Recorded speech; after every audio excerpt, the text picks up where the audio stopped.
Assalamualaikum warahmatullahi wabarakatuh. Halo adik-adik, kita ketemu lagi dengan bimbel aritmatika. Kali ini saya akan membahas tentang fungsi stasioner. Apa itu fungsi stasioner? Fungsi stasioner itu dinamakan juga fungsi diam. Maksudnya, fungsi yang tidak naik dan tidak turun. Artinya kemiringannya itu tidak naik ke atas dan untuk yang ini kemiringannya tidak turun ke bawah. Nah, sekarang perhatikan ilustrasi berikut ini. Ada diagram Kartesius. Misalnya ada fungsi seperti ini. Ada fungsi fx seperti ini. Apabila saya buat titik di sini dan saya menggambar kemiringannya, ternyata di titik ini miringnya ke atas. Saya buat lagi. Coba yang masih sebelah kiri sini. Saya buat garis kemiringannya, ternyata juga masih miring ke atas. Coba saya buat yang sebelah kanan sini.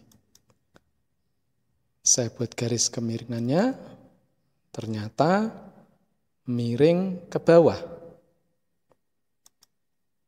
Saya buat di sini, saya buat lagi, ternyata juga miring ke bawah.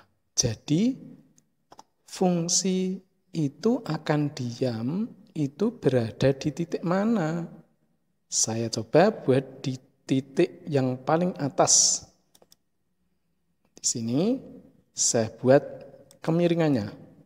Ternyata mendatar, artinya tidak miring ke atas, tidak miring ke bawah. Sekarang kita lihat syaratnya. Syaratnya supaya fungsi diam itu apa? Kita lihat. Kalau di kanan sini miringnya ke atas, kita lihat syaratnya apa kemarin? Syaratnya yaitu f aksen x lebih dari 0. F aksennya positif.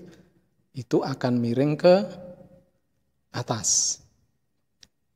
Kemudian kalau yang miring ke bawah, di sini syaratnya apa? Ternyata f aksen x-nya kurang dari 0 atau negatif. Yang positif itu miring ke atas, yang negatif itu miring ke bawah. Jadi ini supaya mendatar adalah f aksen x-nya sama dengan 0 karena tidak miring ke atas dan tidak miring ke bawah. Nah, sekarang ini saya tarik garis ke bawah, misalkan x0. Nah, titik yang ini namanya titik, itu cara menyebutkannya x, y. Di sini x-nya adalah x0, saya simbolkan x0, y-nya berarti masuk di fx, x-nya diganti x0. Berarti x0, fx0 itu titik. Nah, ini disebut titik apa yang ini? Ini tidak lain dinamakan titik stasioner. Karena titik yang dimana fungsi itu diam, tidak naik ke atas atau tidak miring ke atas dan tidak miring ke bawah. Nah, lihat ini, adik-adik bisa lihat dari kiri dan kanan. Ini titik yang paling apa ini? Tidak lain adalah titik balik maksimum karena titiknya paling atas. Kenapa dinamakan titik balik? Karena awalnya arahnya ke atas miringnya, semakin mendatar, nanti mendatar, terus berbalik arah, jadi miring ke bawah. Makanya dinamakan titik balik maksimum karena yang paling atas. Sekarang dari ilustrasi ini kita bisa dapatkan kesimpulan.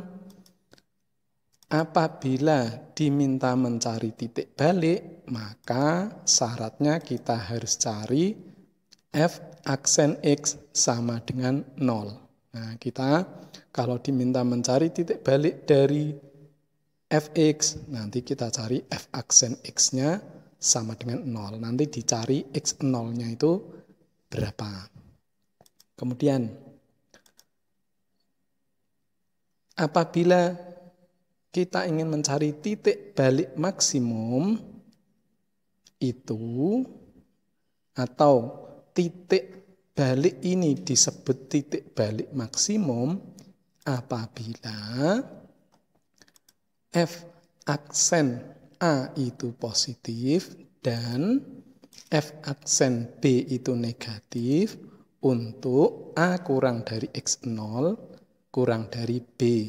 Maksudnya, apabila titik ini akan disebut titik balik maksimum, itu titik sebelah kiri di sini, yaitu f aksen A-nya, ini A itu maksudnya di sebelah kiri X0, itu akan menghasilkan kemiringan yang positif. Naik, awalnya naik.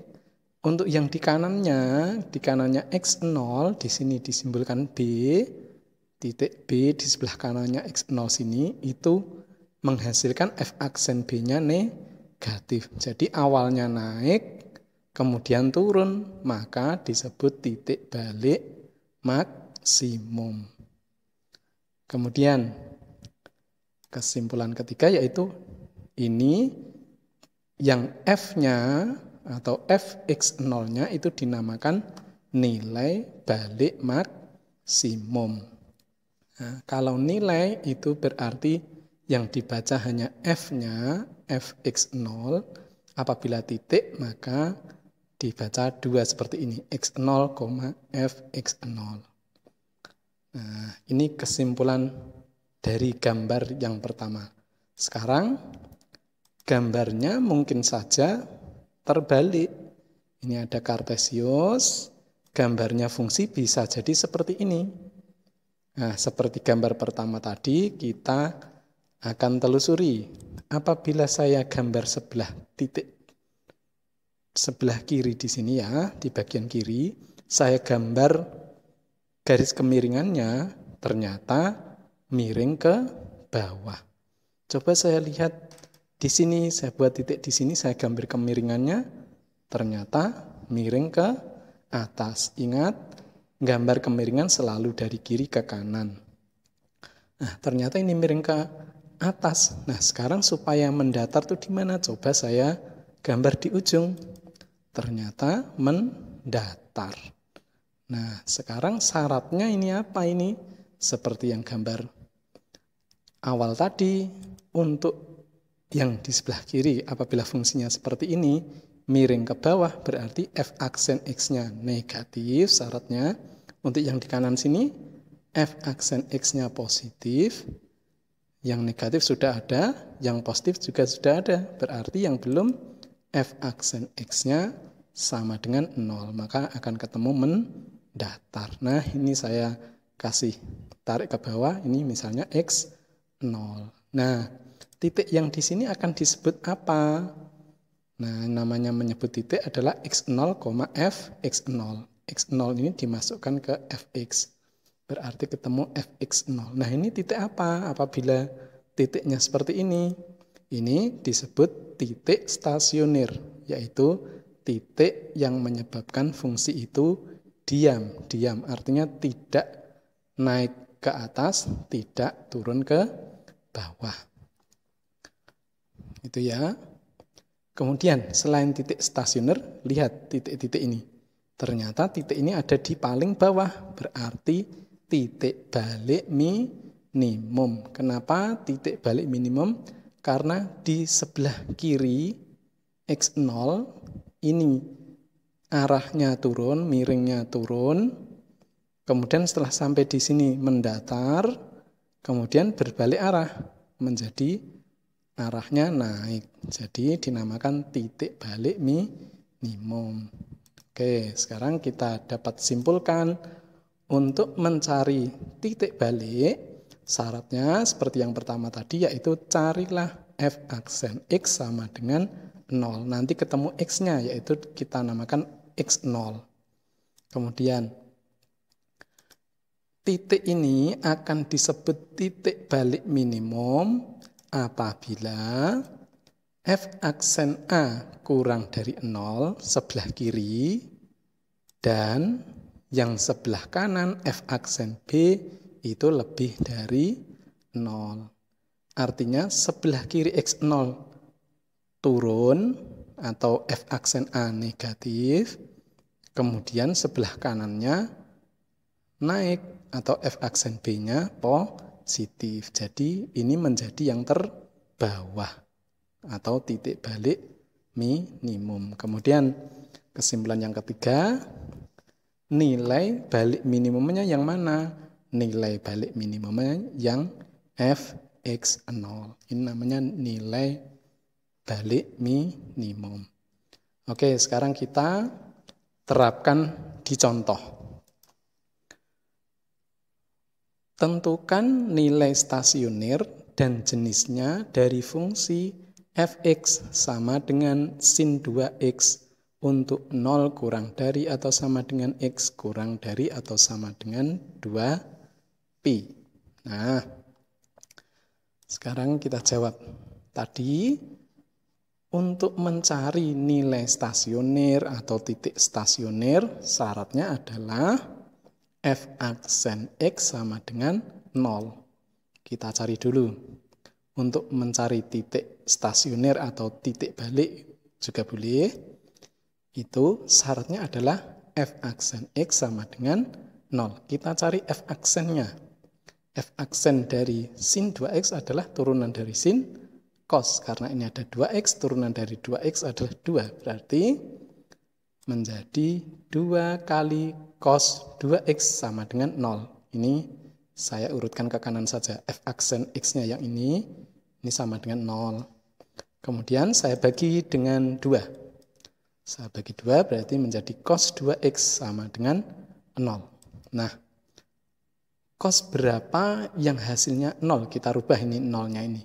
Menjadi cos 2x sama dengan cos pi per 2 atau cos 90 itu sama dengan 0. Nah, sekarang ketemu persamaan trigonometri. Ini sudah cos, ini sudah cos. Adik-adik ingat ya, penyelesaiannya ada 2 kalau cos.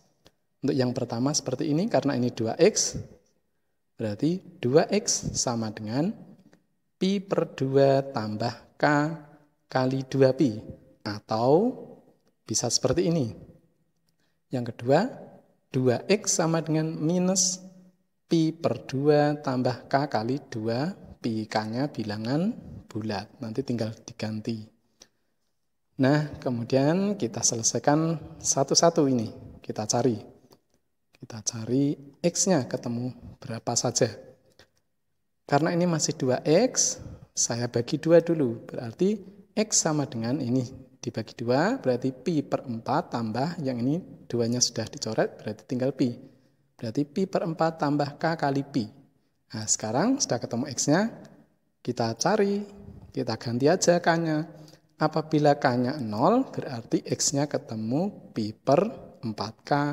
Atau 0 kali pi, 0, jadi tinggal pi per 4. Masih di dalam 0 sampai 2pi.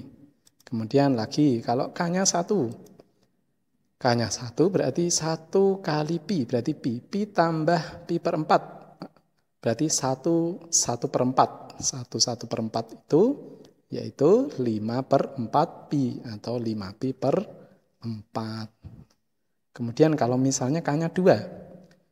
K-nya 2, saya kalikan 2pi. 2pi ini sudah nanti kalau ditambah pi per 4, berarti sudah keluar dari ini. Keluar dari 0 sampai 2pi, jadi nggak usah dicari. Jadi K-nya cukup dari 0 sampai 1 saja. Nah, ini berarti sudah ketemu 2 ini yang pertama. Sekarang untuk yang kedua.